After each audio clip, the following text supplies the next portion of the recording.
Day 5 of Tamil eligibility பார்த்துடலாமா வாங்க.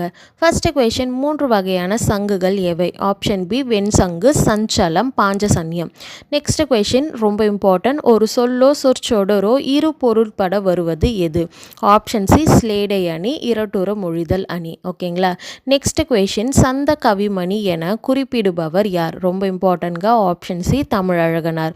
Next question, தமிழழகனாரின் இயற்பெயர் என்ன? Option B Shanmuga Sundaram. Next question, Tamizhazhaganar எத்தனை சிற்றிலக்கிய நூல்களை படைத்துள்ளார்? Option B 12. இதுவுமே இம்பார்ட்டன்ட். நெக்ஸ்ட் கொஷின், இரட்டுற மொழிதல் பாடலில் முத்தமிழ் என்பது கடலுக்கு எவ்வாறு ஒப்புமைப்படுத்தப்படுகிறது? ஆப்ஷன் பி முத்தினை அமிழ்ந்து எடுத்தல். ஓகேங்களா. நெக்ஸ்ட் கொஷின், இரட்டுற மொழிதல் பாடலில் முச்சங்கம் என்பது கடலுக்கு எவ்வாறு ஒப்புமைப்படுத்தப்படுகிறது? ஆப்ஷன் சி 3 வகையான சங்குகள் தருதல். இது எல்லாமே ரொம்ப இம்பார்ட்டன்ட் கொஷின் தாங்க. 48th கொஷின், தமிழில் மெத்த அணிகலன் என குறிப்பிடப்படும் நூல்கள் எவை? ரொம்ப இம்பார்ட்டன்ட். ஆப்ஷன் சி ஐம்பெரும் காப்பியம். நெக்ஸ்ட் கொஷின், இரட்டுற மொழிதல் பாடலில் மெத்த வணிகலன் என்பது கடலுக்கு எவ்வாறு ஒப்புமைப்படுத்தப்படுகிறது? ஆப்ஷன் சி மிகுதியான வணிக கப்பல்கள்.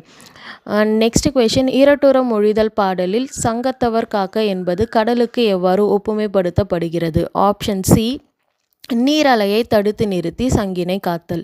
நான் இன்றைக்கி அப்லோட் பண்ணியிருக்கேன் இந்த எல்லா கொஷினுமே ரொம்ப ரொம்ப இம்பார்ட்டன்ட்ங்க. ஸோ டெய்லியுமே நம்ம அப்லோட் பண்ணிகிட்ருக்கோம்.